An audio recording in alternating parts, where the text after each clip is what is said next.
আমন্ত্রণ জানাচ্ছি বাংলাদেশের সর্বশেষ গুরুত্বপূর্ণ আপডেট সংবাদের শুরুতেই সংবাদ শিরোনাম। অপারেশন ডেভিল হান্টের শীর্ষ নেতা নারায়ণগঞ্জের ৪ আসনের সাবেক সংসদ সদস্য শামীম ওসমানকে আটক করেছে সেনাবাহিনী। এ বিষয়ে থাকছে বিস্তারিত প্রতিবেদন। সেই বহুল আলোচিত খেলা হবে এই স্লোগান কে না জানে। নারায়ণগঞ্জের আলোচিত রাজনীতিবিদ ও আওয়ামী লীগের সাবেক দাপুটে এমপি ওসমান পরিবারের সদস্য শামীম ওসমানের স্লোগানটি বাংলাদেশ ছাড়িয়ে পাশের দেশ ভারতের কলকাতায়ও ঝড় তুলেছিল ওখানকার নির্বাচনে। কিন্তু বাংলাদেশের ক্ষমতার পালা বদলে খেলা হবের নায়ক সেই শামীম ওসমান খেলার মাঠ ফেলে নিজেই এখন লাপাত্তা। নারায়ণগঞ্জের স্থানীয় জনগণ বলছে খেলা আর হবে না, খেলোয়াড় নিজেই মাঠ ছেড়ে পালিয়েছে।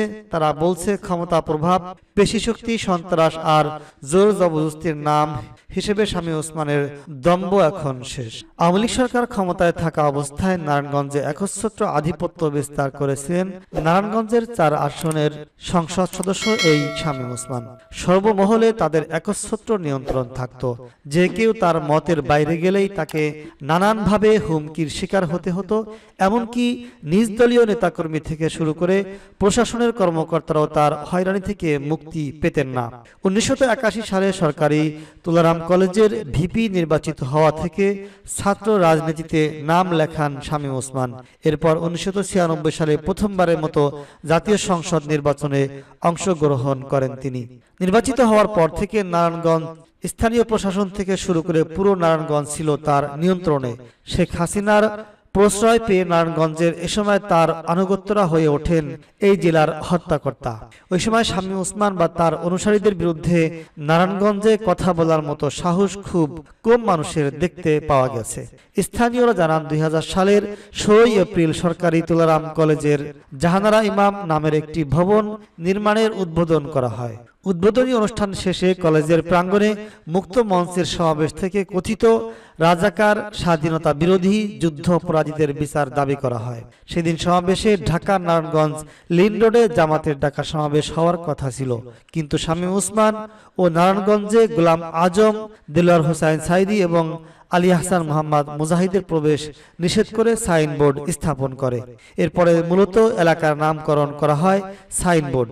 ওই সমাবেশের ৩ দিন পর মুন্সিগঞ্জে একটি কর্মসূচি ছিল মতিউর রহমান নিজামীর, কিন্তু সেই সমাবেশের অনুষ্ঠানে যেতে পারেননি নিজামী। এছাড়া ওই বছরের নারায়ণগঞ্জের শহরে ভিআইপি বাণিজ্যিক এলাকার প্রতীকী বিচারে গোলাম আজমের ফাঁসি দেওয়া হয়।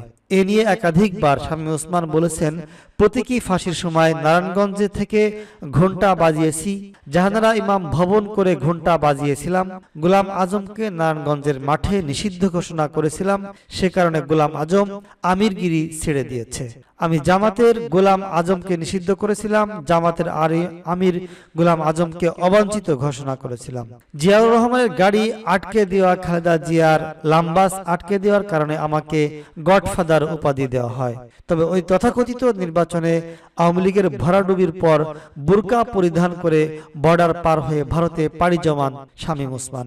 সেখান থেকে পরবর্তীতে তিনি চলে যান কানাডার। এরপর দীর্ঘ সময় তার আর কোনো হদিস পাওয়া যায়নি। ২০০৬ সালে তিনি দেশে ফিরে এসে নারায়ণগঞ্জের রাজনৈতিক অঙ্গনে পুনরায় আবির্ভূত হলেও ২০০৭ সালে 1/11-এর পর পট পরিবর্তনের আগেই তিনি দেশ ত্যাগ করেন। ফের তিনি দেশে ফিরে আসেন ২০০৯ সালের এপ্রিল মাসে। আওয়ামী লীগ ক্ষমতা গ্রহণের পর ২০১১ সালে নারায়ণগঞ্জের মেয়র নির্বাচিত হয় বিনা প্রতিদ্বন্দ্বিতায়। কিন্তু ততদিনে মাঠে নতুন খেলোয়াড় হিসেবে আবির্ভূত হন সেলিনা আয়াত আইভী। আইভীর কাছে শামীম ওসমানকে বিশাল ব্যবধানে পরাজিত হতে হয়। ২০১৪ সালের নির্বাচনে অভিনেত্রী সারা বেগম কবিরকে বাদ দিয়ে আওয়ামী লীগ সরকার নারায়ণগঞ্জের ৪ আসনের এই বিতর্কিত শামীম ওসমানকেই মনোনয়ন দিয়েছিল। এরপর থেকে এই আওয়ামী লীগ সরকার আমলে শামীম ওসমান ওই অঞ্চলে আধিপত্য বিস্তার করে চলেছেন। একের পর এক দুর্নীতি এবং অর্থ বাণিজ্য ব্যাপক লোপাট ঘটিয়েছেন তিনি। দেশের বাইরে অর্থ পাচার সহ বিভিন্ন প্রকারের অপকর্ম সাথে জড়িত ছিলেন তিনি। তাকে আর কোথাও পাওয়া যাচ্ছে না এখন, বরং মাঠ ছেড়ে দিয়ে উল্টো লেজ গুটিয়ে নিজেদের সহায় সম্পদ বিক্রি করে আছেন আত্মগোপনে। নারায়ণগঞ্জের স্থানীয়দের সঙ্গে এ বিষয়ে কথা বলে তারা বলেন, শামীম ওসমান ছিলেন অঘটন পিয়াসী। রাজনীতির মাঠে বিশেষ করে নারায়ণগঞ্জ সিটি নির্বাচনে তিনি বা তার প্রার্থীকে নিয়ে যতই হম্বিতম্বি করেছেন, জয়ী হওয়ার চেয়ে পরাজিত হয়েছেন বেশি। তবে ভোটারবিহীন এমপি নির্বাচনে অবশ্যই জিতে বীরত্ব দেখিয়েছিলেন এই শামীম ওসমান। রংবাজি, চাঁদাবাজি, নাটকবাজি বা ভেলকিবাজিতে শামীম ওসমানের জুড়ি নেই বলা বাহুল্য। স্ট্যান্ডার্ডবাজিতেও তিনি সেরা।